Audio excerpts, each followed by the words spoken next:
Brian's been on an excursion. Okay.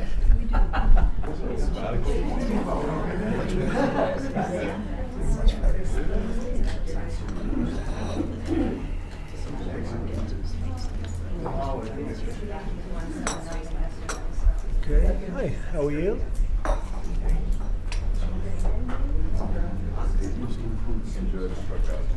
Are you all ready? A lot of media, as usual. So thank you to the incredible members of my cabinet. They're doing a phenomenal job. Everybody pretty much agrees to that, including our newest member, Secretary of Homeland Security, Mark Wayne Mullen. Thank you, Mark.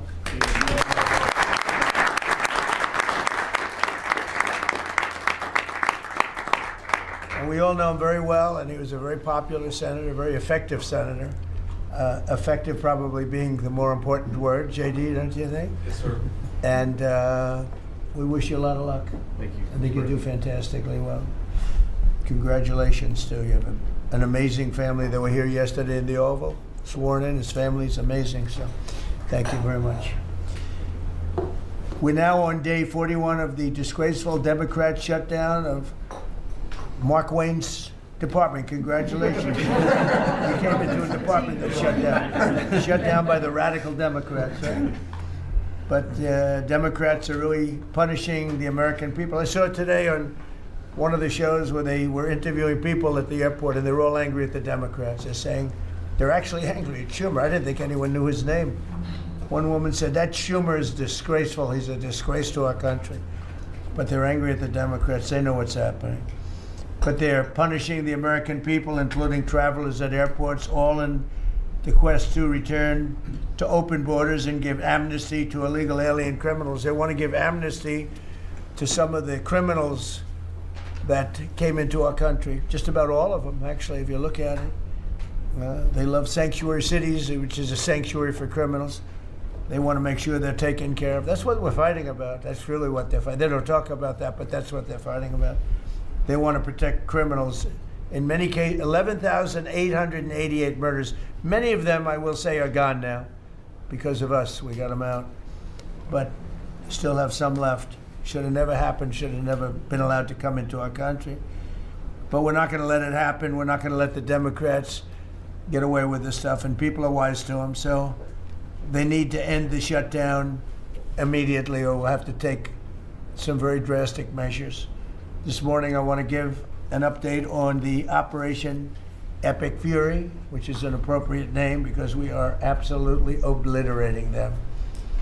Over the past 3 weeks, we've been hitting Iran's military capabilities at a level that few people have ever seen before. People never knew there was such a capability. We have the strongest military anywhere in the world by far. I built it during my first administration, and I used it during my second administration. Unfortunately, because I'd rather not have to use it. But it's a display of force and precision and skill like nothing the world has really witnessed, although you got a pretty good witnessing of it in Venezuela also. And that was a smaller version of what we're doing now. We're crushing their missiles and drone stockpiles, destroying the defense industrial base. We've wiped out their Navy completely, their Air Force completely. We've wiped out a large percentage of their missiles. And the missile launchers, without the launchers, the missiles don't do any good. And we've knocked out probably close to 90% of the launchers, probably more than 90% of the missiles themselves. Between some they fired and more than they fired, we knocked out. We've also destroyed a lot of the factories. We're continuing to do that, but a lot of the factories where they manufacture the drones and the missiles. The drones too are way down, but the reason they're down is they go one way and they don't come back, because for the most part we're shooting them down. But we also are able to, we've really done tremendous damage to the places where they make them. And just so we set the record straight, because I've been watching the Wall Street Journal's fake news and all these stories that get printed like, oh, I want to make a deal. They are begging to make a deal, not me. They're begging to make a deal. And anybody that saw what was happening over there would understand why they want to make a deal. But they say, oh, we're not talking to them. Anybody would know that. And only a total fool. And they're not fools. They're very smart, actually, in a certain way. And they're great negotiators. I say they're lousy fighters, but they're great negotiators. And they are begging to work out a deal. I don't know if we'll be able to do that. I don't know if we're willing to do that. They should have done that 4 weeks ago. They should have done it 2 years ago. Or they should have done it when we first came into office, because 2 years ago they had free reign under Biden. Sleepy Joe, worst president in the history of our country. When he allowed to happen to our country at the borders, and even with a thing like this. But not just him. Every president for 47 years, every president should have done this. They should have done it a long time ago, because you cannot give lunatics a nuclear weapon, and they would have had a big one. It stopped really when we did the B-2, but even before that, the Barack Hussein Obama, what he did where he gave them the Iran nuclear deal, gave them free will toward a nuclear weapon. Basically, he chose Iran over Israel and others that didn't want him to do it. But I terminated that deal. Had I not terminated that deal, you would have had a nuclear weapon years ago, and it would have been used, guaranteed. And one of the reasons you know about the guarantee is because their neighbors were sort of like bystanders. They weren't involved very much. They didn't choose heavy sides. They didn't want to, because people were concerned with Iran. There was a big black cloud over the Middle East. They were concerned, but all of a sudden the war starts, and they start shooting at these five, in particular, 5 countries. They start shooting at Qatar, Saudi Arabia, UAE, Kuwait, Oman. They start shooting at them, and everybody was shocked, including us. You know why? Because they're sick, and they had a plan to take over the Middle East. And some of those missiles that were shot at them were locked long before we even started this process. They were locked and loaded and aimed at those countries. They wanted to take over the Middle East, but we happened to come along, so it wasn't so easy. So right now their navy is sunk in the largest elimination of a foreign navy that has taken place, maybe ever, but certainly since World War II. Their air force is gone. Their anti-aircraft and communications capabilities are totally dismantled. And one of the problems they do have when they deal with us is we deal with people, and the people aren't able to communicate with anybody else. So, you know, because all of their leadership has been gone. The first level is gone, and they met to pick a new level, and they're gone. They're all gone because they didn't make a deal, and because they're sick people. They're really sick. They're really sinister, sick people. And if anybody thinks it was okay to have a group of people like this to have nuclear capability, nuclear weapons, and if we didn't attack with the B-2 bombers, they would have had a nuclear weapon within 2 weeks of that, maybe 4 weeks. But between 2 and 4 weeks, they were planning to have a nuclear weapon. If we didn't hit them at that time with the B-2 bombers, and one of the great air raids in history, maybe the greatest, dark at night, no moon, no light, every single bomb hit its mark and just obliterated that place. So it's now buried deep under earth. And it was an amazing thing, but they would have a nuclear, and they would have used it without question. And you know that because why did they shoot all these countries that weren't even really involved with them? They weren't involved. They had no big problems because they're sick, because they want to take over the Middle East, not just Israel. Certainly Israel would have been the first on their list. They would have used nuclear weapons, a nuclear, you don't need too many of them, but they would have used a nuclear weapon on Israel, and they would have used it on the neighbors, and then they would have come after us. And if we had a weak president, they would have done great damage. But fortunately, you don't have a weak president. I knew what was happening. And I think we've been proven right. You know, they took one missile, it went 2,500 miles. They supposedly didn't have a missile like that. They had no missile with that capability. But they shot the now famous Ireland, the island that the UK was very afraid to give us because they didn't want to get dragged in. But we don't want to get dragged into their wars either. You know, it's one thing we're very disappointed. I'll say it publicly. We're very disappointed with NATO because NATO has done absolutely nothing. And I've always said, 25 years ago, I mean, I was somebody that wasn't a politician, but I was always involved in politics and I understood politics. I said 25 years ago that NATO's a paper tiger, but more importantly, that we'll come to their rescue, but they will never come to ours. And I want you to remember that we said this. They didn't come to our rescue. Now they all want to help. When they're annihilated, the other side is annihilated, they said, we'd love to send ships. They actually made a statement, a couple of them, that we want to get involved when the war is over. No, it's supposed to get involved when the war is beginning, or even before it begins. We had the UK say that we'll send, this is 3 weeks ago, we'll send our aircraft carriers, which aren't the best aircraft carriers, by the way. They're toys compared to what we have. But we'll send our aircraft carrier when the war is over. I said, oh, that's wonderful. Thank you very much. Don't bother. We don't need it. And we don't need it. And we don't need them. We estimated it would take approximately 4 to 6 weeks to achieve our mission. And we're way ahead of schedule. If you look at what we've done in terms of the destruction of that country, I mean, we're way ahead. Think of it. They have no Navy.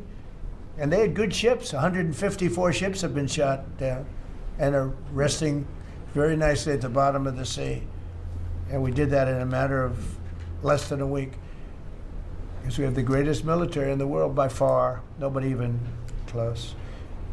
So we estimated it would take approximately 4 to 6 weeks to achieve our mission. 26 days in, we're extremely, really a lot ahead of schedule. The Iranian regime is now admitting to itself that they have been decisively defeated. They're saying to people, this is a disaster. They know it. That's why they're talking to us. They wouldn't talk otherwise. But they're talking to us because they've got a disaster in their hands. They're defeated. They can't make a comeback. We're free to roam over their cities and towns and destroy all of their crazy nuclear weapons and missiles and drones that they're building. Oh, we're doing that. They now have a chance to make a deal, but that's up to them. And they'll tell you, we're not negotiating. We will not negotiate. Of course they're negotiating. They've been obliterated. Who wouldn't negotiate? They are begging to make a deal. We'll see if we can make the right deal. And if they make the right deal, then the strait will open up. Hormuz Strait will open up. And even now, we don't know if there are any mines. You know, they have 22 they call mine droppers. Think of it, who would have 22 mine droppers? There's a boat that drops mines. Who has 22 mine droppers? Except for people with very evil intention. So every one of those mine droppers has been struck with the same weapon we used to stop drugs from coming into the United States of America. When we hit those boats, it's the exact same weapon, extremely effective. We have unlimited supplies and extremely effective. But they have no more mine droppers. By the way, speaking of drugs, we're 98% down drugs coming in by water, by the ocean, by the sea. 98%. And we're trying to find out who are the 2% because we think they're the bravest men anywhere in the world. Maybe women. But whoever's on those boats is very brave or doesn't watch television. But where drugs coming in by sea, coming in by water, are 98% down. And now we'll stop the drugs coming in by land. The land is the easy one. You had to stop the water. A lot of it came in through water. Now it's all pinched. And these people are trying to come in by land. And we will, that's it, that's the easy one. But we had to take care of the water first. Nobody's coming in. Virtually nothing is coming in anymore. It was hundreds of millions of dollars a week were coming in by water. But they now have the chance, that is Iran, to permanently abandon their nuclear ambitions and to chart a new path forward. We'll see if they want to do it. If they don't, we're their worst nightmare. In the meantime, we'll just keep blowing them away, unimpeded, unstopped. Well, there's not a thing they can do about it. They can't do anything about it, you know. I tell you, if they could, you'd be hearing about it. You'd be hearing about it. You don't hear anything about it. They can't shoot our jets. We have the best We have the best military equipment in the world, no, not even a contest. You see that with Venezuela. They had other equipment, they didn't have ours, it didn't work. Didn't work. Think of it, we did the situation in Venezuela, it was a great military operation, getting a very, very dangerous man who's killed a lot of people, forced people into our country. Incredible. He emptied his prisons in Venezuela, emptied his prisons into our country, and I hope that charge will be brought at some point, because that was a big charge that hasn't been brought yet. It should be brought. He emptied his prisons into our country and was a major purveyor of drugs coming into our country. And he's now been captured and, I guess be given a fair trial. But I would imagine there are other trials coming, because they've really sued him just in a fraction of the kind of things that he's done. Other cases are going to be brought, as you probably know. In the meantime, with Iran, we're going to keep doing what we've been doing, and nobody's a match for the United States, but they're not a match for the United States. It's small potatoes. That's why I'm so disappointed in NATO, because this was a test for NATO. This was a test. You can help us. You don't have to, but if you don't if you don't do that, we're going to remember. Just remember this in a number of months from now. Remember my statements. They have an expression, a great expression, never forget. Can never forget. So as we end threats to America abroad, we're focused here at home on building the greatest economy in the history of the world. Now, before this started, the Dow hit 50,000. The S&P hit 7,000. Both of those achievements were not achievable. Every one of you, most of you, I guess, said you'll never hit 50,000 during a 4-year period because it was too high a number. Well, we hit it in our first year. And I said, well, now we have to take an excursion to Iran, and we have to stop this maniac who's no longer with us. The supreme leader wasn't so supreme, no longer with us. It's very sad. But we have to stop him from blowing up the world, blowing up the Middle East, and blowing up our country, and we did that. And frankly, I thought the oil prices would go up more, and I thought the stock market would go down more. It hasn't been nearly as severe as I thought. I think they have confidence in maybe the American president and maybe the people sitting around this table. But Americans filing their taxes this year are receiving record-setting refunds. It's been a very big story. Well, it should be a big story. I don't think you write about it that much, but I speak about it. I speak about it because if I speak about it, at least people hear. You don't write about it. You don't write about the drug prices going down. It'll be going down 30, 40, 50, 60%, 70%. Favored nations, called most favored nations. We're going to be paying the lowest price anywhere in the world. Before we paid the highest price in the world, Bobby, right? And now we're going to pay the lowest price in the world. That's quite a difference. It's a difference of from 40 to 70 and 80 and even 90%. That's a pretty big difference. But we're slashing regulations, and investment is pouring in from all over the world. We have the most investment of any country in history has been put into our country in the last year. And again, we had to take a little detour. Won't be long. Going to end soon. We had to take a little detour, go to Iran, and we had to put out a fire. Very dangerous fire that could have blown up big portions of the world, if not the whole thing.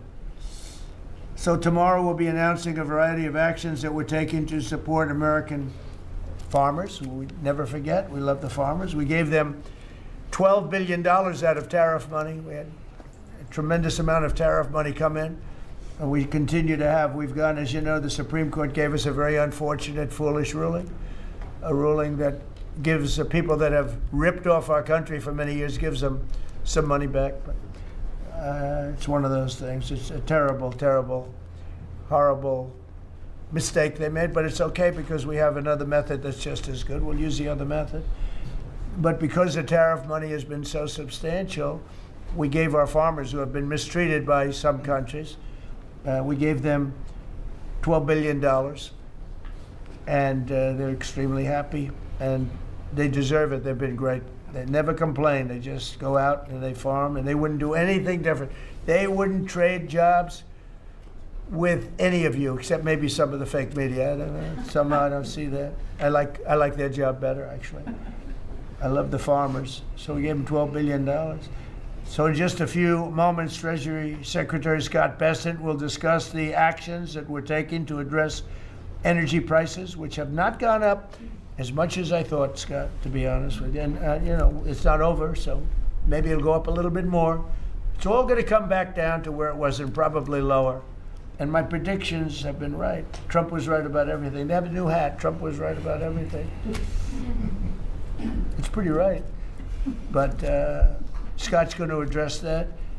And I think before we go very much further, I want to ask Vice President J.D. Vance to say a few words about where we are with the situation he's involved with Steve and with Jared on negotiations. And then some of the others will speak. We'll have Marco say a few words. Pete Hegseth, who was born for this role. I mean, he's doing a great job. They gave him a hard time. And now people, I'll tell you, somebody came up to me yesterday, gave you a very hard time, said, you know, I made a mistake. Pete Hegseth is doing a good job. So when I tell you who, you're not even going to believe it. He said Hegseth. He gave you such a nasty hard time. But you're doing great. And then Steve is going to speak, and Scott will speak last. And if we have any questions, we'll take some questions. You may have questions. I doubt it, but you may have some questions. So, JD, please. Yes, sir. Well, thank you. It's good to see everybody. Proud to be part of this team. Proud to be serving the president of the country. Let me just say a couple things. The first of all is the president summarized this very ably. But look, the Iranian conventional military is effectively destroyed. They don't have a navy. They don't have the ability to hit us like they could have even a few weeks ago. And what that does is that gives us options, Mr. President. Now, there's been a lot of reporting about diplomatic options, about negotiations. There's, of course, Pete and his team. There are further military options. But what we have now that we didn't have when the president took over just a little over a year ago is the ability to use every tool at our disposal to ensure that Iran doesn't get a nuclear weapon. Because when I say options, I think it's important the American people know options for what? And it's options to ensure that Iran never has a nuclear weapon. You talk about people who walk into a crowded supermarket and have a vest on, and they blow up the vest and a couple of people get killed, and that's a terrible tragedy. What happens when what's on the vest is not something that can kill a couple of people, but can kill many, many tens of thousands of people? That is the most important American national security objective that exists for any administration at any time, is you don't want the worst people in the world to have a nuclear weapon. That's why the president is doing this. That's why the president cares so much about this particular issue. I'll let Steve talk a little bit about the details of the negotiation, but the last thing I'll say before I turn it over to Marco is I'm very mindful, of course, that we have a lot of folks overseas fighting very ably for the United States of America. I know Pete and the whole team, we're very proud of them, but they're fighting at a time where we are about to enter as Christians the most important week of the Christian calendar, the Holy Week that celebrates the return of Jesus Christ to Jerusalem. And so I want to say to all of my fellow American Christians, but particularly those serving in the Gulf, that I wish you all a very blessed Easter, a very blessed Holy Week, and we continue to stand behind you and continue to support you every step of the way. Thank you, sir. Thank you very much. Marco? The most important job any president has is to keep the American people safe. And every president says it, but we have a president that means it and does something about it. As the president outlined very clearly to the world on the night this operation began, Iran has been at war with the United States for 47 years. For 47 years, Iran has been killing Americans and attacking Americans across this planet. And other presidents had an opportunity to do something about it. And they all warned about how Iran was dangerous, but they refused to act. And this president's not someone that's going to refuse to act. He's not going to leave a danger like this in place. He's going to address it, and that is what he is doing. From the very first night of this operation, the president made it very clear. People like this, and now what I'm talking about is not the people of Iran. The people that run this country are radical Shia clerics. These are religious fanatics. Look what they are doing now. At their weakest point, this is the weakest Iran has ever been, and look at what they're doing. They're attacking embassies. They're attacking hotels. Imagine what these people would do if they had a nuclear weapon. That is an unacceptable risk for the world. By the way, the president's not just doing a favor to the United States and to our people. This is for the world. He defined very clearly on the first night of this operation what the goal was. We were going to destroy Iran's Navy, and that is happening. We were going to, if it hasn't already happened, I'll let Pete speak to the specifics of it. We were going to destroy their missile launching capabilities, and we're well on our way to achieving that goal. We were going to destroy the factory so they couldn't make more missiles and more drones, and that is moving forward. Every single objective the president clearly laid out on the first night of this operation is being effectuated. Again, Pete will speak to the specifics of it. This has been an incredibly successful operation. Every day, it may not get covered because, you know, we're unlike them. We're not bombing embassies and hotels. We're hitting military targets. But every day, the Department of War lets the drummer get wicked over every portion of Iran that has these military capabilities, and the results are going to bear fruit for the world. The world is going to be a safer and a better place when President Trump's mission here is achieved. And frankly, I think countries around the world, even those that are out there complaining about this a little bit, should actually be grateful that the United States has a president that's willing to confront a threat like this and not allow it to continue to persist. Because these people will kill as many Americans as they have a chance to do, and if they have a nuclear weapon, as the Vice President pointed out, they could kill millions of Americans in the future, and that is a risk that was not going to continue to exist as long as we had this president. Thank you, Marco. You know, it's very interesting because yesterday I was watching, is it Anthony Blinken? And he was saying that they should have done it. But they didn't do it. Nobody did it. Nobody did it. For 47 years, Marco, that's the number, 47. I guess now it's 48, because we've been saying 47 for a long time. It's probably 48. But for 47, 48 years, every president should have done this. And some are saying now that they made a big mistake in not doing it, but we're taking care of business. Steve Woodcock, please. Distinct honor to be a member of the cabinet and to report to you and your team on our negotiations with Iran. Mr. President, you directed Jared and I to pursue a diplomatic resolution with Iran prior to Operation Epic Fury, which we did. However, it became quite clear during these meetings with the Iranian negotiating team that we could not make a deal that fulfilled your objectives of the following: no enrichment whatsoever, no chance of weaponizing whatsoever, decommissioning of Fordow, Natanz, and Esfahan, which you destroyed in Operation Midnight Hammer, no stockpiling of any material, which they flagrantly violated, turning all enriched material over to us, and a cutback in Iran's missile inventory and range capability of those same missiles. Throughout our meetings with the Iranians, we heard the following from them. The Iranians have the inalienable right to enrich. Then we heard they possessed enough 60% enriched material, 460 kilograms, to make 11 atomic bombs. Finally, we heard the following statement. They would not give up diplomatically what we could not win militarily. In other words, they were again miscalculating the success of Midnight Hammer, which was a total success. These are incontrovertible signs, among many other signs, sir, that their regime had not given their negotiating team authority to make a deal required by you. We conferred with you and all the other members of your foreign policy team, Susie Wiles, Pete Hegseth, the chairman, Marco Rubio, JD, Scott Bessent, Chris Wright, John Radcliffe, throughout all of these negotiations, and we were repeatedly rebuffed on everything we asked for. I have no doubt that we exhausted all efforts on behalf of a peaceful resolution, as you directed. Jared and I both agreed that the Iranians were there to buy time until a weaker president arrived. This was a flawed strategy, as your clear direction was to never allow Iran to obtain a nuclear weapon today or any time in the future. Against that backdrop and our compelling military successes in Epic Fury, we have had multiple reach outs from the region and others who want to play a role in ending this conflict peacefully. I can report to you today that we have, along with your foreign policy team, presented a 15-point action list that forms the framework for a peace deal. This has been circulated through the Pakistani government, acting as the mediator. And this has resulted in strong and positive messaging in talks, as you just indicated to the press. But these are sensitive diplomatic discussions, and you have directed us to maintain confidentiality on the specific terms and not negotiate through the news media as others do.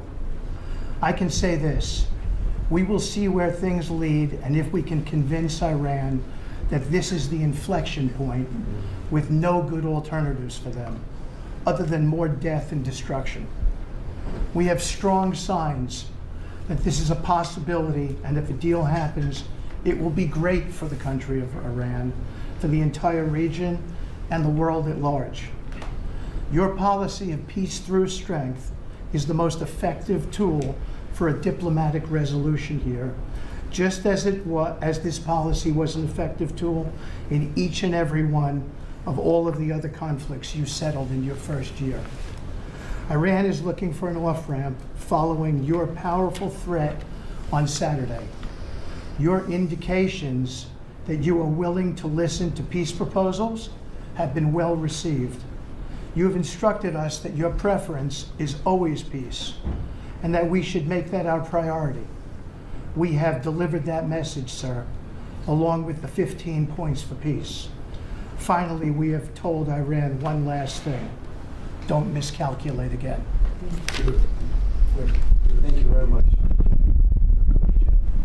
Everybody around this table is doing a great job. Pete Hegseth, please. Mr. President. I'll start kind of where you left off, Mr. President. Thank you for doing the work of the free world and having the courage to step up and stop the Iranian terror regime from holding the world hostage. That's really what it is. And 27 days ago, Iran had a modern military. Never in recorded history has a nation's military been so quickly and effectively neutralized. Operation Epic Fury is not an endless war. It's a decisive campaign with clear objectives to destroy Iran's offensive military capabilities and ensure they never obtain a nuclear weapon. This is stuff for the history books. This is stuff for legacy. Mr. President, you are acting now to ensure future generations do not have to live under the threat of a nuclear-armed Iran. However, you wouldn't know it if you listened to the dishonest hate Trump media, as you referenced. The folks here in the room, these cameras, they have a choice. You're either informing the American people of the truth or you're not. Because I hear it from my people every day. Behind every headline you write, there's a helicopter crew in the air. And behind every news banner you write, there's a battalion on the move. And behind every fake news story, there's an F-35 pilot executing a dangerous mission. My message to the media is get it right. This actually isn't something new to me. I may be a young guy, Mr. President, but I'm not a rookie in this realm. In 2007, I helped lead the surge, the public fight for the Iraq surge. Stood and watched people stand in the Senate and declare the war is lost before it even started. Who was that? It was Harry Reid. That was the Democrats and the media working hand in glove. Back then it was 3 years into a war. Now we're 3 weeks into an operation. But see, unlike Iraq, this isn't a tie. This is not parity. This is not chaos. This is success, pure American success, on plan, and as the president said, ahead of pace. Over 10,000 enemy targets destroyed, over 140, I think now you're right, Mr. President, over 150 naval vessels sunk, underground facilities destroyed, their defense industrial base in shambles, and overnight, not only do they not have a Navy, Mr. President, they no longer have a Navy commander. IRGC's Navy commander was killed overnight in operation. So no Navy leader. Now that here's the thing about the media though, if President Trump had not acted, you'd be screaming, why not? And now that he has taken decisive action, you're asking, well, why did you? It's the same old tired playbook, TDS in your DNA. But the hardworking, God-fearing, patriotic Americans out there know better. And you alluded to this, President Obama, Mr. President. Here's a fact that you don't hear on your networks, that we know. Many of the Iranian military factories and bases that we're systematically destroying were paid for by the pallets of American cash that Barack Obama flew into Tehran under the Iran deal. You might call it an inconvenient truth. Iran took our money and turned it into weapons and bunkers and ammo. And now we're destroying those weapons, and you're righting, Mr. President, that grievous wrong. And make no mistake, we had to act. And our objectives are clear. No nukes, no Navy, and a complete dismantling of their missile program and defense industrial base. And as Marco pointed out, that mission, and the VP as well, has not changed since day one. Yet, 2 days ago, they shot 2 failed missiles on a target 4,000 kilometers away. For years, they told the world that their missiles could only range 2 kilometers. Surprise. Yet again, Iran lied. And to the world, I say London is 4,000 kilometers from Iran. Washington, D.C. is 3,300 kilometers from Venezuela, another country President Trump did something about that partnered for a long time with Iran. So you're telling us that Iran is not a threat to the world or to the U.S. President Trump knows better. And here's what success actually looks like right now. You mentioned it, Mr. President. A-10 Warthogs, if you know them, you love them, and Apache helicopter gunships are flying strike missions inside Iranian airspace and throughout the Strait of Hormuz at will. See, you only send these slow, low-flying, close air support platforms when the enemy has no meaningful air defenses left. Their presence is proof that Iran's air defenses are gone. Their command and control is shattered, their top leaders hiding in underground bunkers, while their mid-level commanders are being crushed in the field. The morale of their fighters plummeting, and we see that disconnect daily. They're privately admitting, as you said, Mr. President, very heavy losses. We know that. President Trump has given us a clear mission. Our capabilities are only going up and Iran's are plummeting. We are here to win, and we're full speed ahead. So, Steve, we appreciate your efforts. We pray for a deal, and we welcome a deal. And we have the ultimate deal maker to make it happen. But in the meantime, as I said yesterday, the Department of War will continue negotiating with bombs. War is negotiation by other means. And finally, I want to thank our incredible troops, our pilots, crews, sailors, refuelers, air defenders, the absolute best of America, the real 1% of our country. This president, President Trump, has your back. And I know this cabinet prays for you every single day, and we ask the American people to do the same as they continue in this mission.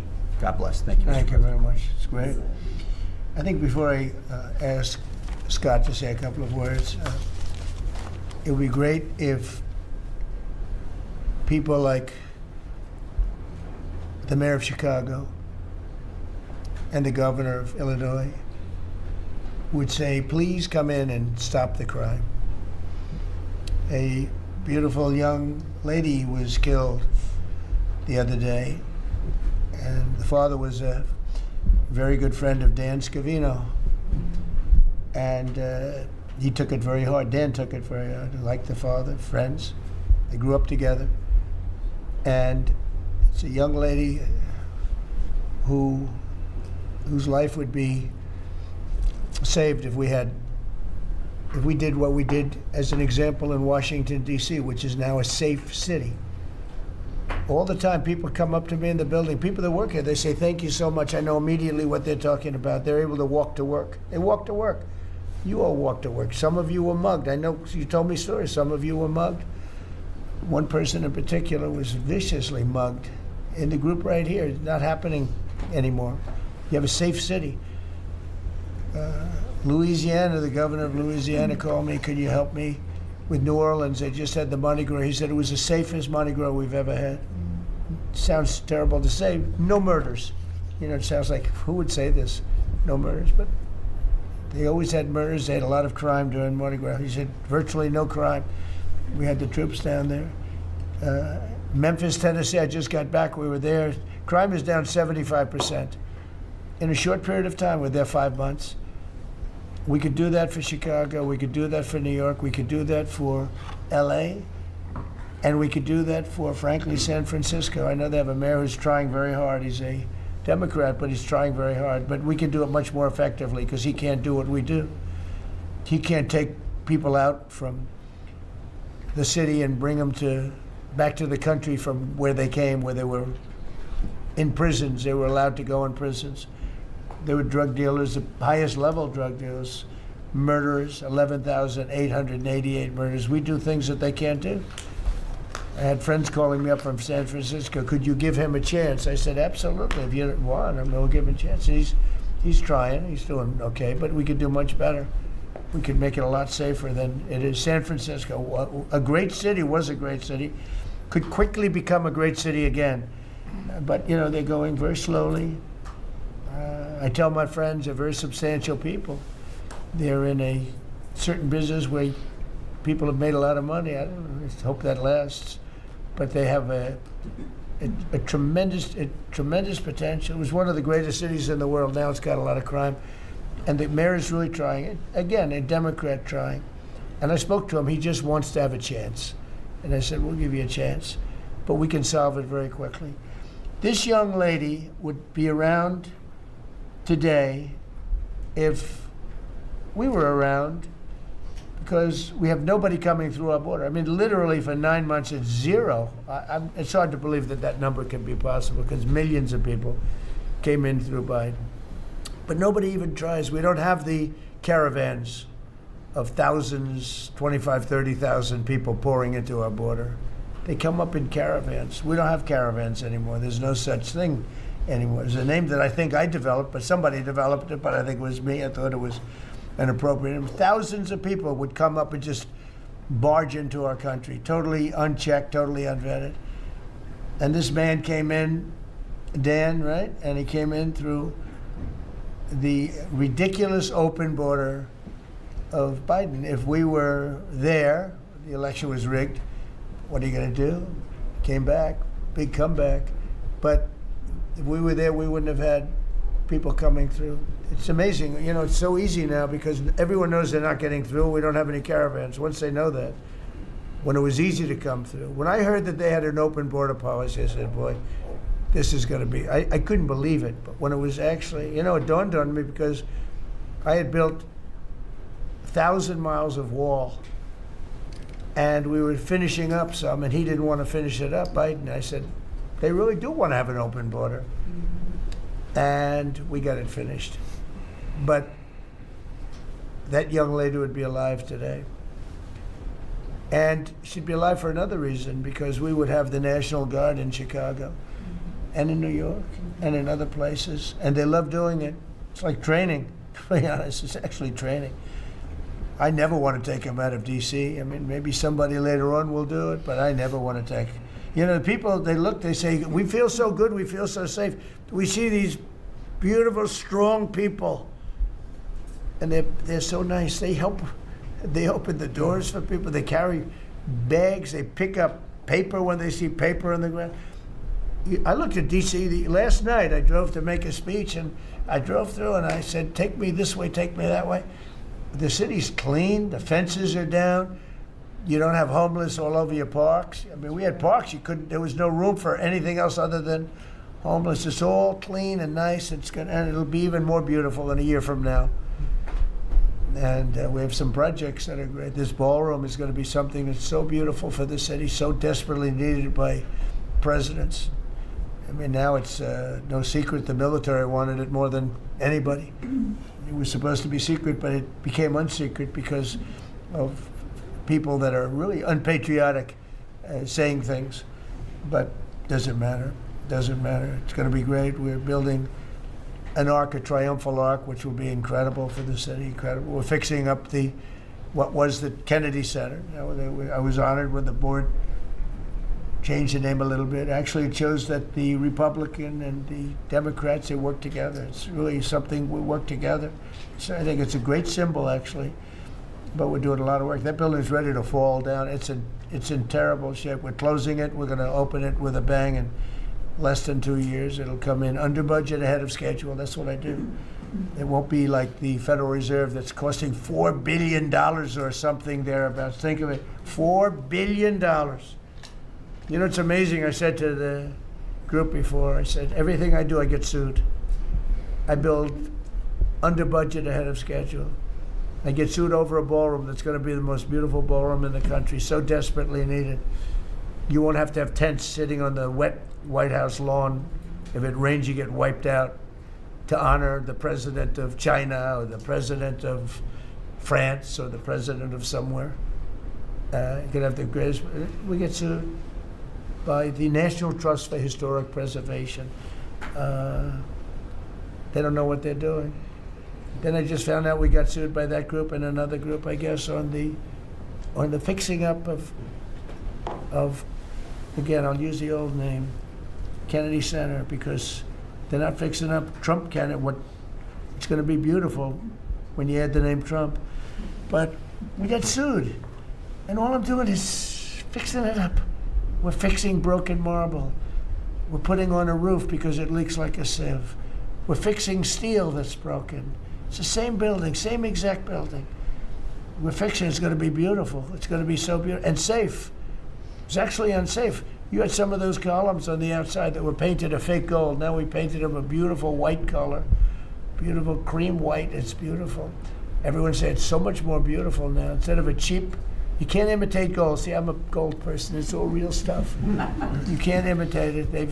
Someday they'll discover a paint that will look like gold, and the guy's going to be the richest man in the world. But you can't imitate real gold. It just doesn't. That's 24 karat, which is what this building deserves. But think of it. I get sued because I'm fixing up the Trump Kennedy Center. We're going to make it gorgeous and safe. We're fixing new windows, new this, but just all fix up. I got sued by preservationists. But you know who they didn't sue? The man that took this beautiful Federal Reserve building that's small, much smaller than the hotel I built. I built the Waldorf Astoria Hotel down the road, and it was a beautiful job for $201 million. It's bigger, I think, than the Federal Reserve building, and it's got rooms and bathrooms, and it's not like just an open office space, which is much cheaper to build. Think of this. I hear he's going to be over $4 billion for a little building. He doesn't get sued by anybody but me. I sue because it's either somebody's very crooked, which has to be, because what happened to all that money? You can't sue. I would have done that building for $25 million. It's going to cost maybe $4 billion, and we have a great new person coming in to take over the Fed. And Kevin may not ever have an office, because I don't know if they're going to be able to build. I passed that building the other day. It's a see-through. You know what see-through means? There's no walls up. And they're going to spend. But the National Trust for Historic Preservation, which is a joke, by the way, they didn't sue that building. They didn't sue anybody. But they sue me, and I build. And by the way, my buildings, it's all donations. Rich people and people are putting up the money. Zero taxpayer dollars. Is that right, Scott? Zero taxpayer dollars. This stuff is all done for free, and I get sued. This can only happen to Trump. But they don't sue the guy whose interest rates are too high. That's why we call him Too Late. His name is Jerome Powell. We call him Jerome Too Late Powell. And done a terrible job.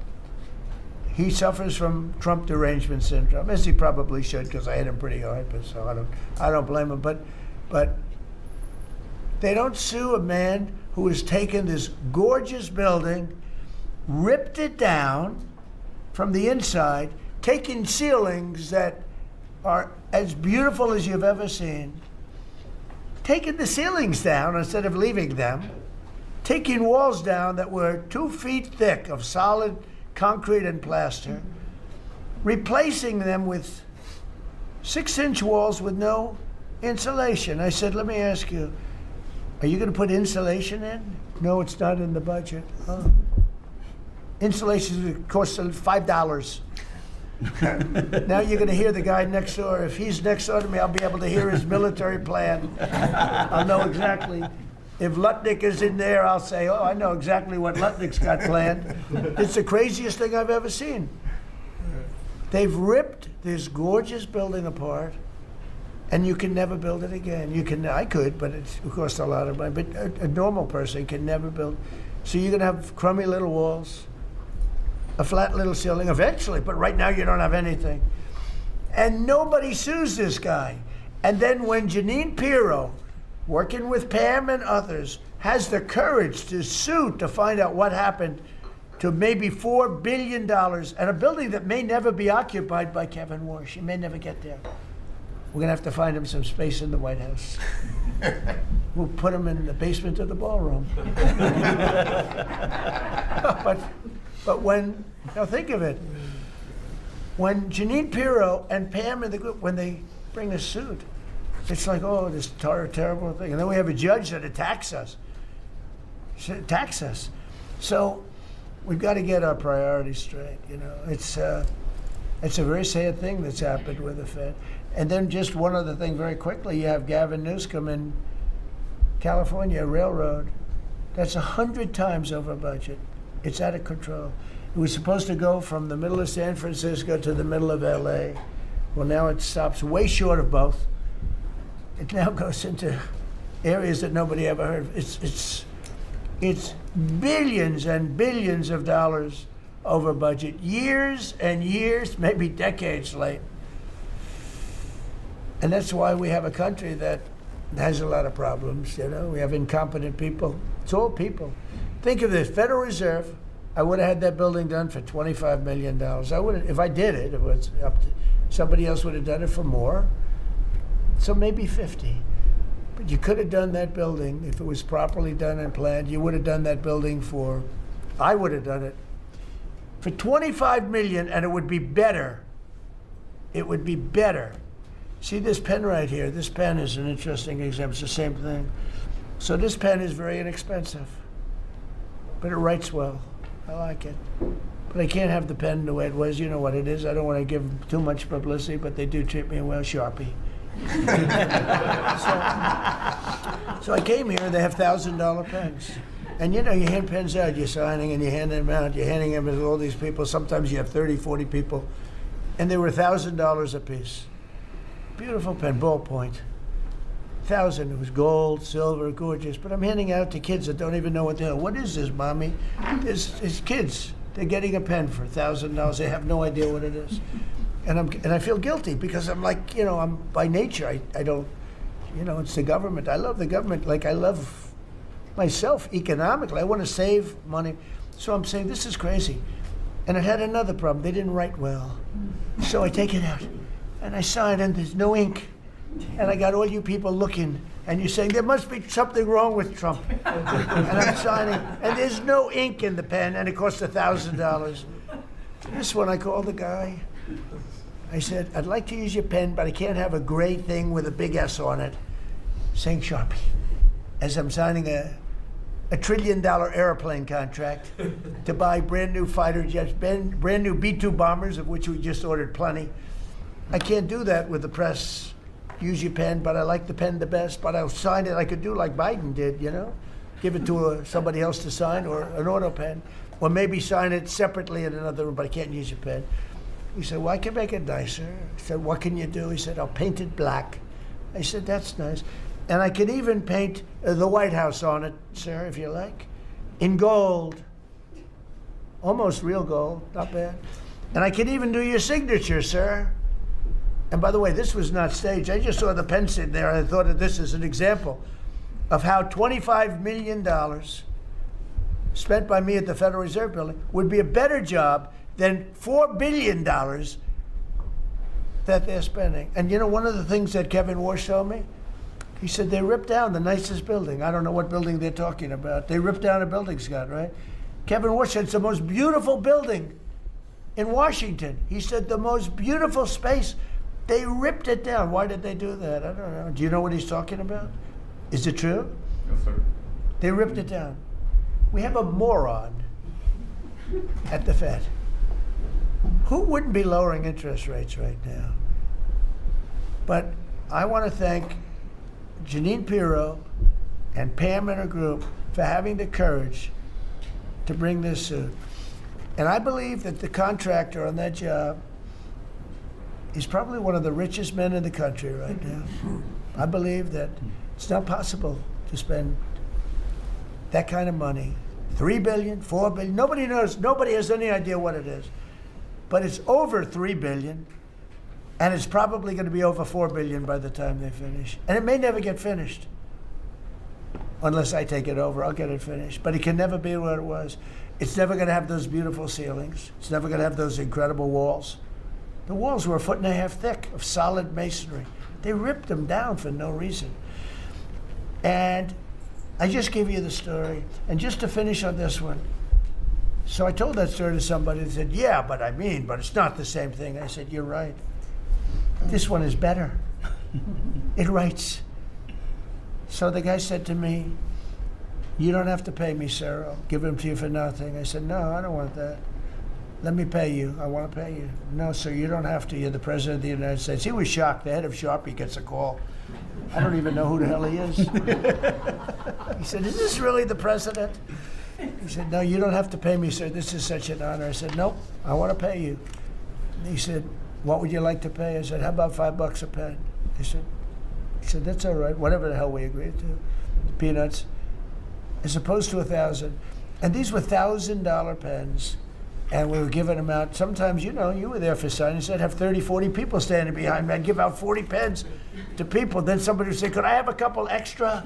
This way I go like this. Here, you want 5? Here, I take 5. But the bottom line is, they're better pens. It's a business story. So for $5, could be 0, but for $5, I get a much better pen than for $1,000. And I can hand them out, and actually they become hot as a pistol, so what can I tell you? Yeah. With that, could I give it to, please, a man who's done a great job at Treasury, Scott? Good luck, Scott. Well, sir, as always, you're a tough act to follow, but that is very illustrated. Your economic leadership has made our military mission possible. Mr. President, national security, as you always say, is economic security. Your leadership has shown the American people that there is no prosperity without security. That our mighty military on one side, but the U.S. economic strength is fighting off this evil regime. The Iranians believe they are fighting a two-front war. It is the military war that our great warriors are prosecuting, but on the other side, they are trying to take control of the global economy through a choke point that we believe does not exist and that we will overcome. Your historic Operation Epic Fury seized a generational opportunity to demolish a regime that has coordinated over 4 decades of global terror and claimed thousands of American lives.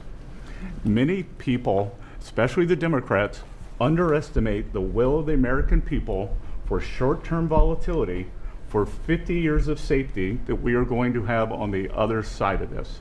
And I believe energy prices will be lower, inflation will be lower before we had the appearance of security, which is not real security.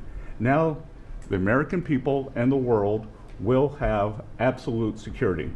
Through your maximum pressure campaign, Treasury has worked to uncover all financial lifelines to the regime and cut them off. You gave that order last March. This was not something that happened overnight. This is something that has been contemplated for almost a year. The Iranian financial system collapsed in December. We have systematically weakened Iran's ability to fund operations and procure weapons, and that required months of preparations. Threats to American national security have no place in the global economic system. The oil market is well supplied. We have taken actions to ensure oil supplies stranded at sea are made available to the global market. Your bold actions like the Development Finance Corporation's Maritime Reinsurance Program in conjunction with Central Command will soon provide shippers through the Gulf region with a level of security we have never seen before. Mr. President, We are starting to see more and more movement in and out of the Gulf today, and this is more than yesterday, and this is the beginning. I am confident that shipping traffic will continue to increase on a daily basis even before we secure the straits. Turning to the home front, the U.S. economy remains strong. We had a strong economy thanks to you. We are the best insulated in the world thanks to your energy efforts in term 1 and term 2. The U.S. is an energy superpower. American workers' purchasing power is finally being restored. The latest figures indicate robust real compensation increases. We are starting to see the working family tax cuts benefits bearing fruit this tax season. 44% of tax returns have claimed at least one of your signature policies: no tax on tips, no tax on overtime, no tax on Social Security, deductibility of auto loans. The average tax refund is up more than 10% for working Americans. The economy you vitalized through your pro-growth policies is well positioned to withstand these temporary disruptions. The United States dollar has reasserted itself as a safe haven asset.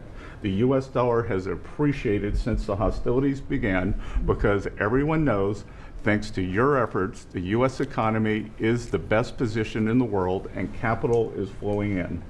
Efforts to reprioritize economic security are ensuring the United States remains secure, resilient, and prepared for the challenges ahead.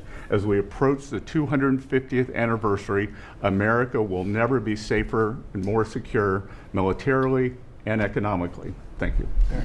I just want to ask you a question. Is this guy Central Casting? I'm looking at him. I'm in Treasury. He might not be so good for war. I don't know. No, I'm looking pretty good too. I'm looking at this guy. He's Central Casting. Even the glasses are perfect. Where do you get those glasses? I think I'm going to get glasses like that. That's beautiful. Great job. That's really good. No, he's done a great job, and you all have. Proud of you all. Do you have any questions? Yes, Mr. President, are you going to go in for the uranium? Like, how do you secure Iran? And Let's assume I was or I wasn't. Why would I ever answer a question? Can you accomplish your What goals kind of a without it? question? Am I going to go in for the? Oh yeah, I'm going in. We're going in tomorrow at 3 o'clock. How could you possibly ask a question like that and expect an answer? I don't know, but. I don't know. I think you're a friendly person too. It's just such a ridiculous question. Mr. President, yes, Mr. President. Please. Thank you, Mr. President. There's been a report that potentially the U.S. is looking at diverting some munitions, air defenses that were meant for Ukraine to the Middle East. Is there any accuracy to that? Is that something you're considering? Well, I'd have to ask you, but we do that all the time. You know, we have tremendous amounts of ammunition. We have them in other countries, like in Germany and all over Europe. We have, you know, we're packed, and sometimes we take from one and we use for another. We help Ukraine. Biden started, and he gave $350 billion away. Too much, way too much. And we sell it now to NATO. We sell it to NATO, and they probably give it to Ukraine. Mostly, I think they give it to Ukraine, but. We get paid for everything that we give. We don't give anything anymore. It's a tough situation, that whole Ukraine situation, very, very tough. We're working very hard on getting that one solved. It doesn't have any impact on us, virtually nothing. In fact, if anything, I mean, we sell a lot of equipment for that unfortunate war. 25,000 people died last month, 25,000, so mostly soldiers. Some in the towns, but for the most part soldiers. They're dying. Nobody's seen anything like it since World War II. It's a terrible situation, and hopefully that's going to get settled. You know, I settled 8 wars, and many of them I think were more difficult than this one. In theory, they were more difficult, but there's tremendous hatred between President Putin and President Zelensky. Tremendous hatred. I've seen it before, but I've never seen it maybe to this extent. And I think that's calming down a little bit, and I think we have a chance of getting it done. But it doesn't affect us. Thousands of miles away. That's why when I heard the head of Germany say, this is not our war about Iran, I said, well, Ukraine's not our war. We helped, but Ukraine's not our war. I thought it was a very inappropriate statement to make, but he made it. You can't erase it, but he felt that way. I said, well, Ukraine's not our war, and it's not, but I would like to see all those young people stop being killed. I mean, they're being killed. It's like a slaughterhouse. What's happening there is horrible. 25,000 on average. Last 2 months ago was 31,000 people died in 1 month, Marco, right? I said, it's getting crazy. It's getting worse. Think of it, 31,000 soldiers, both Russian and Ukraine, died 2 months ago, 25,000 last month.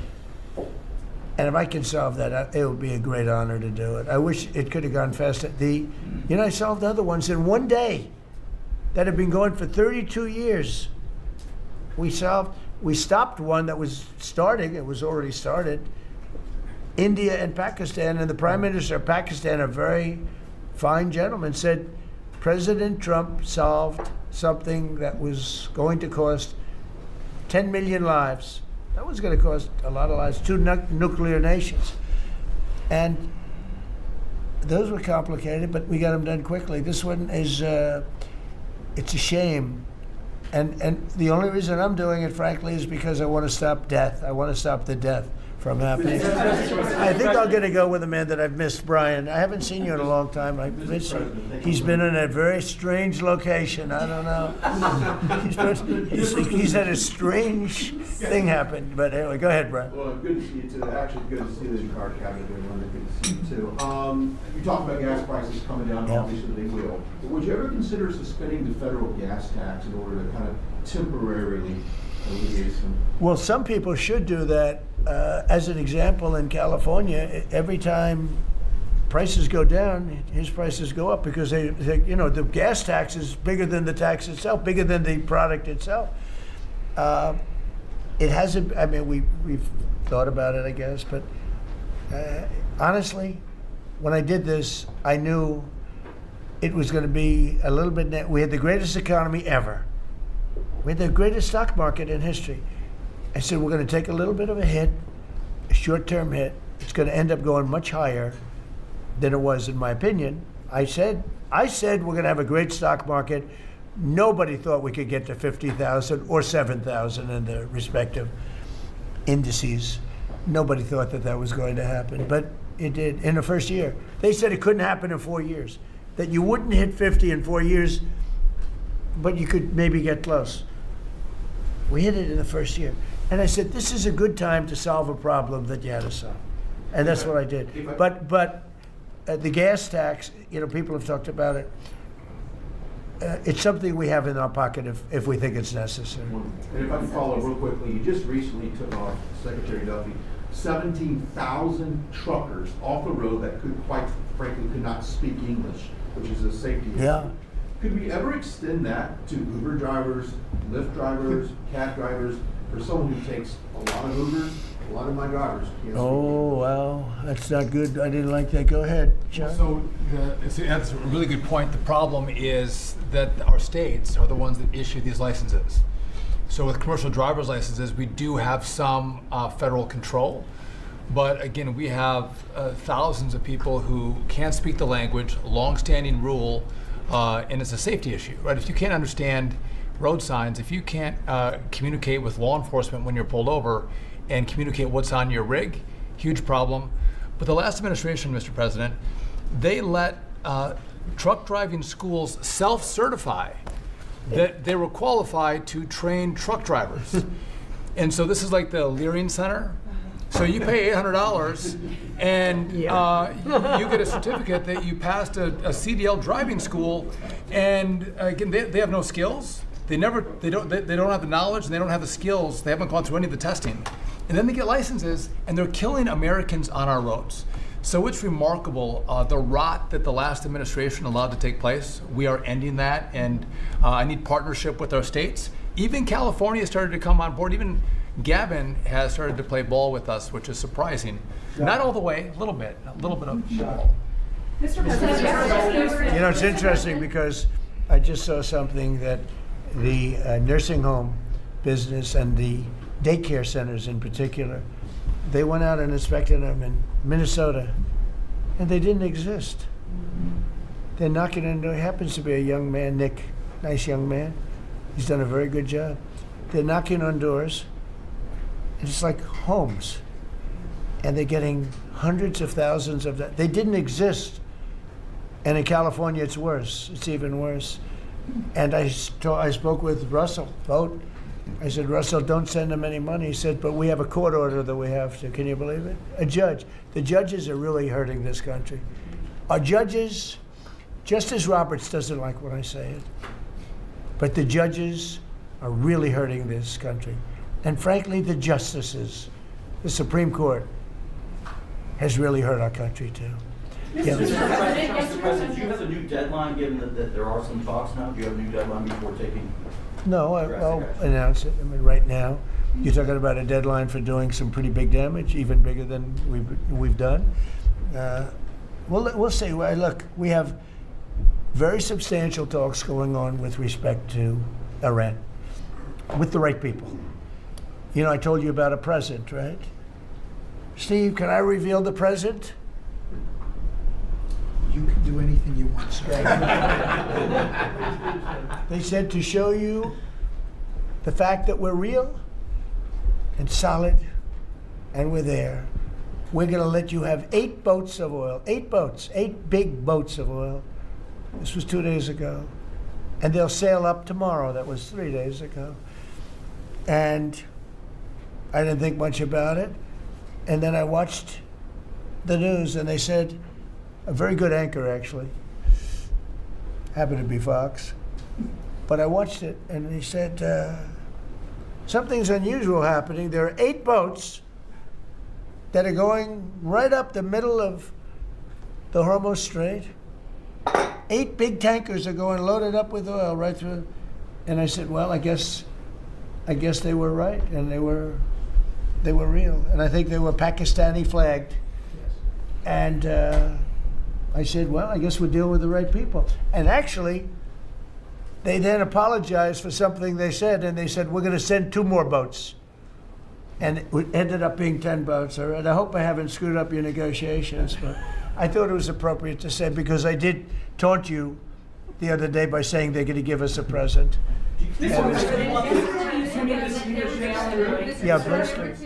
immigrants who were arrested at San Francisco airport for ignoring deportation orders. At the same time, as you highlighted, really great reception from American travelers for ICE agents. Is there a PR aspect of this that can allow future deportations to go on with less protesting, less outrage? Yeah, it's amazing, because by putting ICE there, look, the press was very unfair to ICE. So was everyone else. These are great American patriots. They have a tough job. They have to find murderers and take them out of our country. I wouldn't want to do it. You wouldn't want to do it. Most people wouldn't want to do it.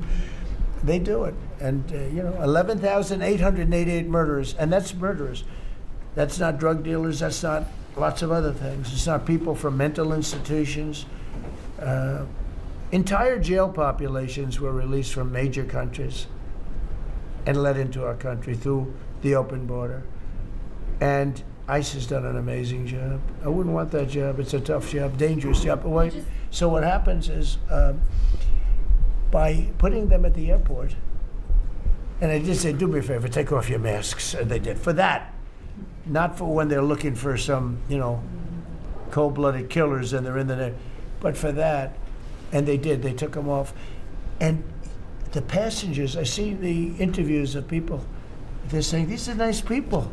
One person said, he's a very strong man, but he's a nice guy. He grabbed my bag. He helped a woman with a bag that she couldn't lift. And I'll tell you, I don't want to use the word rehab because there was nothing to rehab, but rehab from the press, because the press is so tough on them. And these crooks in Minnesota, these crooked politicians and dirty cops. They're dirty politicians. Waltz is a dirty, crooked politician. The Attorney General is a crooked guy. He's no investigations, and I hope JD's going to do a great job. He's in charge of it now with somebody who's very talented.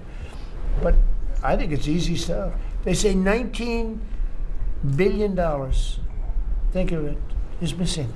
$19 billion. If we would solve half of the fraud problem, Pam, in this country, we would have more than a balanced budget. We'd have a surplus.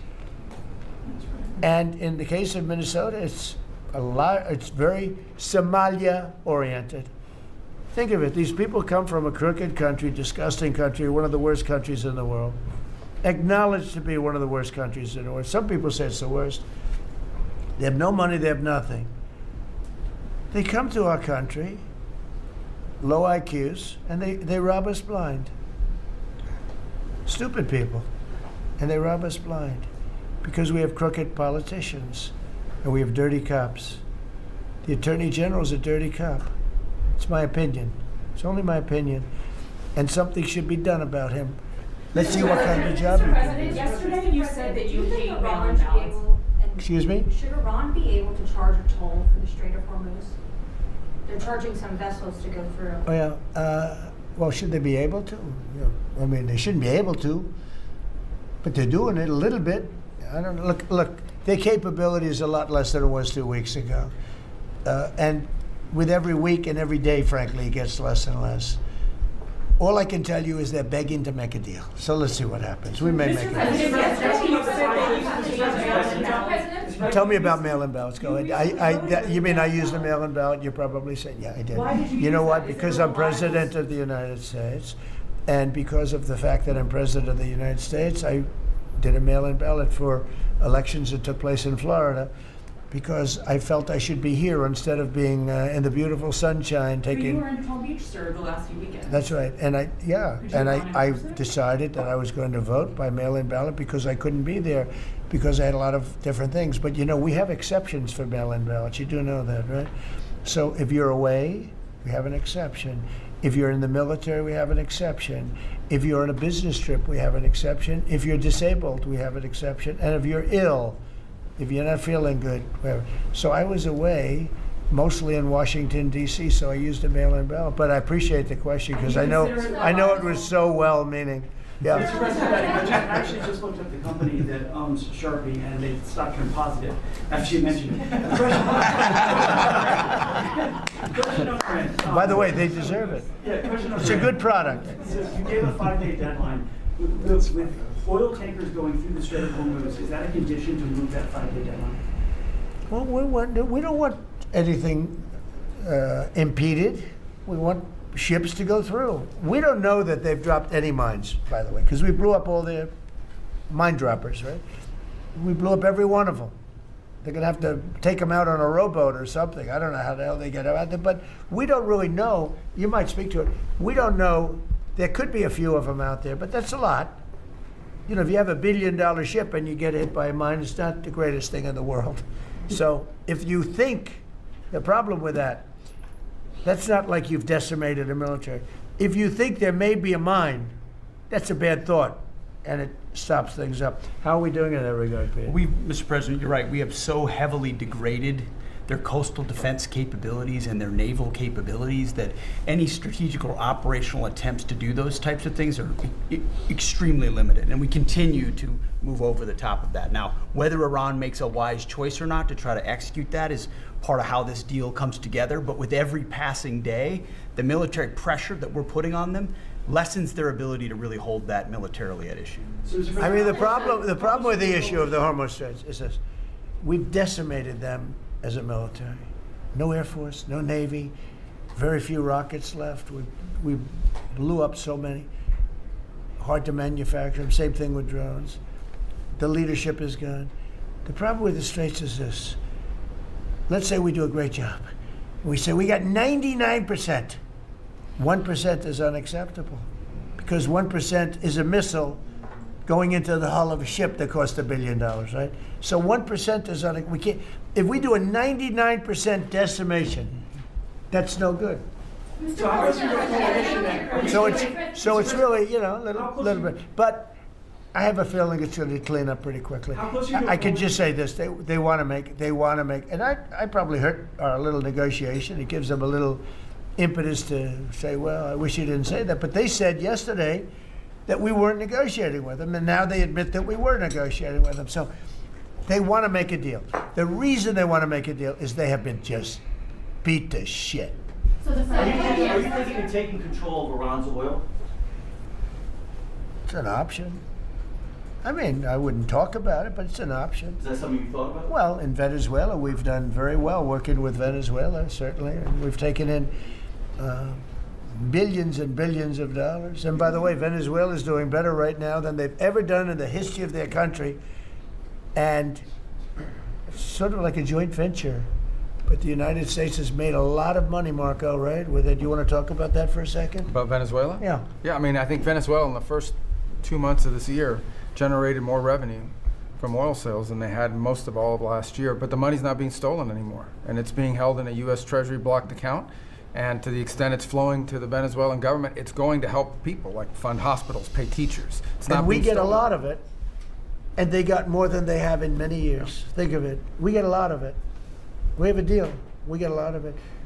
We had 100 million, think of this, 100 million barrels we took in the first 2 weeks. 100 million barrels. That's a lot of oil. It's a lot of ships. And we got some and they got some. We paid for the ships. A lot of money left over. And Venezuela has done better now with us. Call it a partner, call it whatever you want. We've made a lot of money, and they've made a lot of money. We've paid for the cost of that military hit many, many times over. And we've only just started. Our relationship with Venezuela has been amazing. The people, actually, I'm the highest polling person. In other words, after the presidency, I think I may go to Venezuela and run for president against Delcy. I may run against Delcy. It's an option. No, they like me in Venezuela, but it's an option for me. It's a wonderful option. Yes. There's some reports that Gulf allies are concerned about winding down the war too soon and potentially leaving Iran. Well, they'd probably like us to stay, but the concern if we don't stay, look, it's a beautiful thing about airplanes that go 2,000 miles an hour is you can get back there very quickly. If we don't stay, we're going to be protecting them. We know, they've been very good. Hey, Qatar, Saudi Arabia, in particular, Qatar, Saudi Arabia, UAE, the three of them, Kuwait, Bahrain, they've been 100%. Now, in all fairness, they could have gone the other way. They were surprisingly missiled. They were shot at. Nobody ever thought they'd be shot at. UAE had 1,400 missiles aimed at them. Fortunately, they had the greatest anti-missile weapon in history, called the Patriot. Almost every single missile was shot down. We had an incident recently where 101 missiles were shot at a certain thing that we own that's very valuable. 101 missiles going 2,000 miles an hour. Out of the 101 missiles, every single one of them was shot down in midair and fell into the ocean. It's amazing technology. There's nobody has equipment like we have. Iran still has that enriched uranium. Is it even possible? Well, you're going to have to see, but I think we're in just very good shape. We're roaming. You know what we're doing? You know the word roaming free? We're over their skies with the most beautiful planes you've ever seen. Roaming free, there's not a damn thing they can do about it. And it would be nice if, like the fake news New York Times, which writes so fake, and the Wall Street Journal is terrible, terrible. I mean, I read a story today that I'm desperate to make a deal. If I was desperate, he'd be the first to know. Pete, let's get the hell out of there. I'm the opposite of desperate.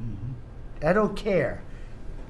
I want to know. In fact, we have other targets we want to hit before we leave. We're hitting them on a daily basis. No, I don't talk about you. I can't talk about specifics.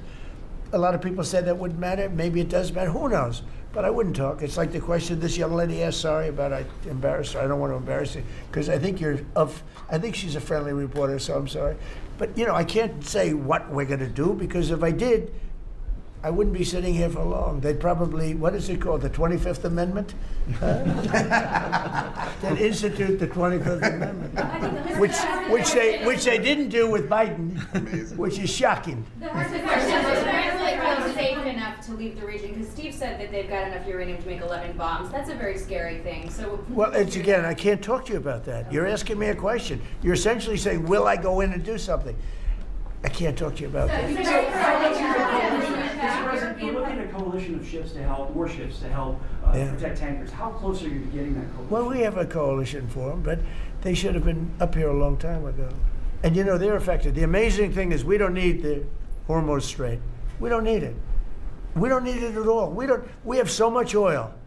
Our country is not affected by this. We have twice the amount of oil as Saudi Arabia or Russia, and soon it'll be 3 times the amount. Chris, do you want to speak to that for a second? And that's correct. Our total oil production is greater than Saudi Arabia's plus Russia, and more than we consume in the United States. So we're the largest. Pretty Yeah, good. pretty You know nuts. what they call it? Drill, baby, drill. Mr. President, Anything else you want to say? Well, and same thing for natural gas. We went, before your first term, we were the largest exporter of natural gas in the world. Today, we're just by far the largest. And we were the largest importer, now we're by far the largest exporter, and it's growing rapidly this year. New facilities are coming online, new production's ramping up. We're doing an amazing job. We get a lot of help from that man right over there. He's getting approvals done quickly and very environmental. He's an environmentalist, actually. He does a great job, but he gives you a fast approval or rejection. Do you have anything to say?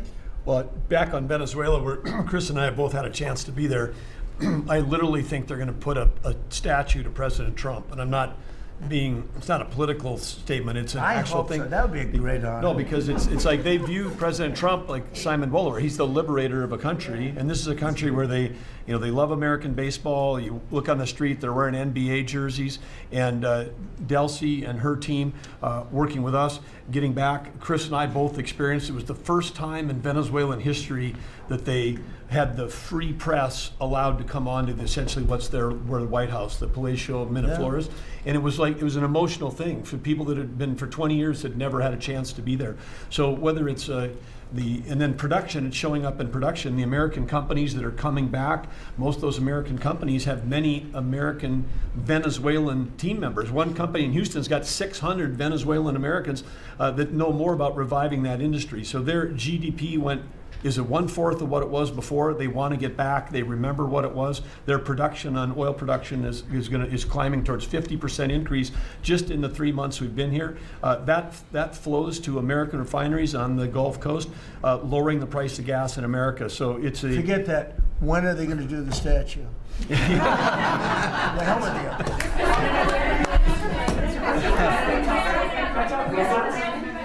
Thank you.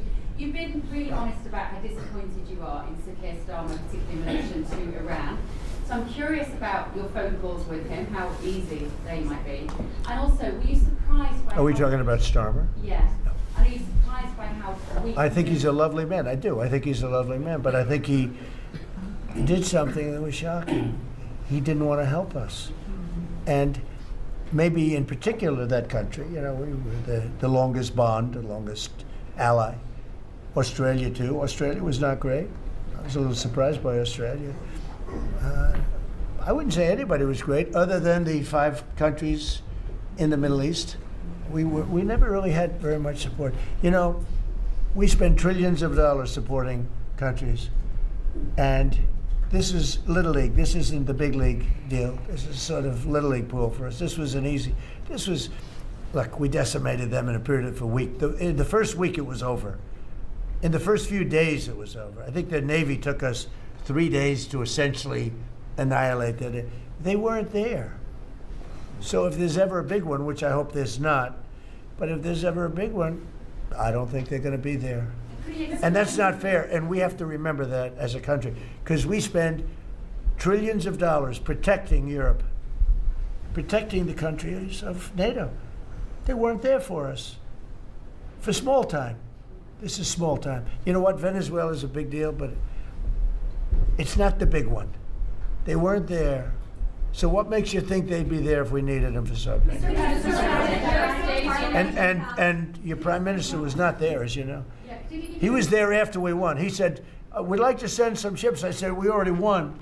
We don't need them anymore. But can you explain why he was reluctant to help? Why he what? Why he was reluctant to help with Iran? He didn't have to. I didn't ask him. I just said, just tell me no. I mean, we're always going to be there. At least we were. I don't know about anymore, to be honest with you. I have to be honest. We were always there when they needed help.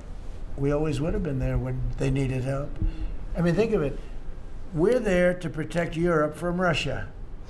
In theory, it doesn't affect us. We have an ocean, big, fat, beautiful ocean. But we're there to protect NATO, to protect them from Russia. But they're not there to protect us. It's ridiculous. It doesn't make sense. I tell you, a lot of people were big NATO people. I was never big. I was okay. I got them to pay 5%. By the way, they haven't paid it yet. You know that. You know, I got them to pay 5% from 2% to 5%. They didn't pay it yet. I got them to pay up to 2% because they weren't paying the 2%. Then I got them to pay 5%, which they should be at. And we had a lot of, oh, that was great, great. Oh, only Trump could do it. But the problem is they haven't paid. Because if you look at the numbers, they haven't paid yet. So we were there for them, but they were not there for us. Did we need them? No. I never thought we needed them. I was more doing a test. I said, I really would love to have you come up. Bring your boats. You can sail through the beautiful Hormuz Straits, and you can protect people that are being shot at. They didn't do it. And that's small potatoes. Do you understand what I'm saying? Yeah, I do. Go ahead. I was just going to say, does it affect the state visit with the King that you're going to have in April? Are you looking forward to that? With the King? With the King coming here? No, he's a friend of mine. He's a great gentleman. As you know, he honored me and our country. He really honored our country. But we had an amazing time. I've known him as Prince Charles. I know him as King Charles. I'm proud of him. He's fighting a tough battle. He's tough. I think he's a fantastic. It has nothing to do with that. It's different. But he's going to be here very soon, as you know. We're going to have a state dinner. It's going to be great. But I was very disappointed when the Prime Minister said, I won't be able to. It started with the island that the indigenous have claimed away from your country. And for some reason, you went for it. And all of a sudden, indigenous people that never saw the place, they never saw it. He was afraid that we would do something to insult, because he's a liberal. That's the way they think. Mr. President, and when we needed the island to land that beautiful B-2 bomber, we were told we can't use it. We'd have to fly back to Missouri, which is a 17-hour flight, as opposed to a couple of hours. And I said, you gotta be kidding. Not good. They made a big mistake. Mr. President, is the Friday deadline for Iran, is that pushed back now, or, and if not? I don't know yet. I don't know. Mr. Witkoff and JD and Jared will tell me whether or not they think it's going along. And if it's not going along, maybe not. And we have a lot of time. You know what? It's a day. In Trump time, a day, you know what it is? That's an eternity.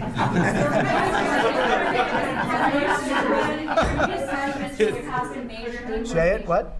European Parliament just passed a major deportation plan. Some of the tenets of it are that member states can deport rejected asylum seekers to third countries regardless of whether they have a connection to it. It allows for detention periods of up to 2 years, and also offshore return hubs or detention centers similar to ours. Who did this? Which country? European Parliament, and the vote was not close. It was 389 in Good. favor to 208 against. I'd vote. So I'd vote with them. Yeah. Europe is where you are now. Do you think that will move the needle with Democrats? I don't care about the Democrats. The Democrats hate our country. The Democrats are in chaos right now, and they have no common sense. You know, they have one quality that's amazing. They stick together. And it's harder because they stick together in a ridiculous policy like men playing in women's sports, open borders for everybody, including murderers and anybody else that want it. We're open to you. Come in, murderers. You know why they do that? They do that for a couple of reasons, but they do it for votes because they think they're going to vote for the Democrats. Even though I did great with the Hispanic vote, tremendous with the Hispanic vote. You know, I turned that whole thing around. The Hispanics like me and I like them. And you know, it's interesting with the Hispanics. When I built the wall, everybody said, oh, that's going to ruin us for the Hispanic. It was just the opposite. They know all about immigration, and they know all about death and crime, and they're smart people, and they have common sense.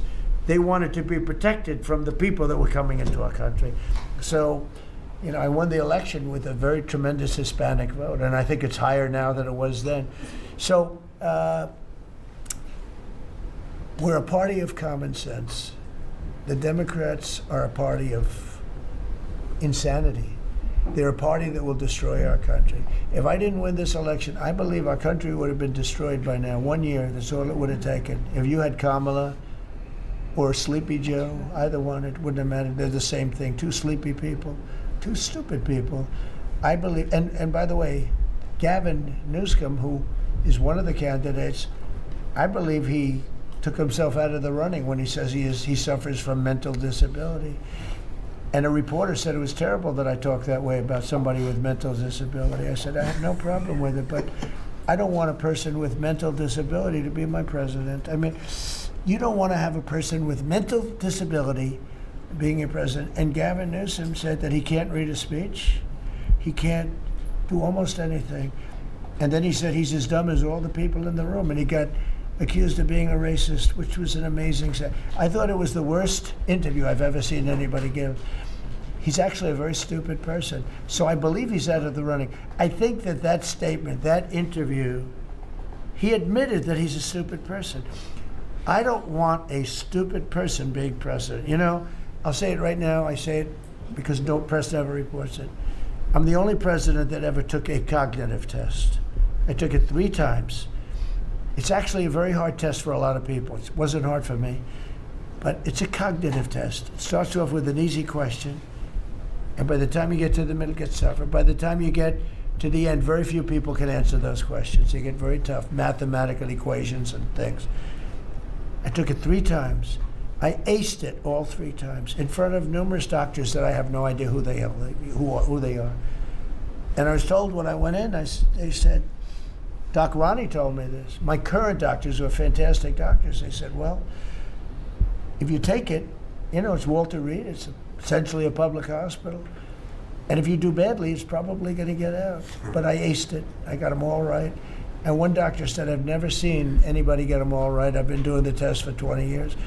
I want people, I would love to see anybody that's a president or a vice president or anybody that has any chance of being a president, I would like to see them take a cognitive test, because we had a man in this office that had no clue what was happening. And let me give you a little secret.